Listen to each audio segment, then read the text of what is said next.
Major-General Calixto Santos Coelhata informa que o Ministro da Defesa e Saúde e progresso positivo.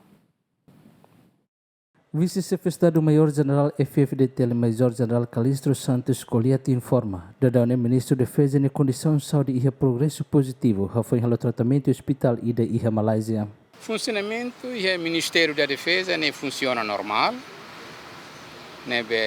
Tem excelência ministro, mas e a questões da saúde, mas nem agora o tratamento e a Malásia e depois a minha doutor me acompanha o seu ministro e a Malásia forne informações que o senhor ministro minha situação agora dia positivo também está na assistência você equipa médicos e a Malásia minha condição de saúde começa dia.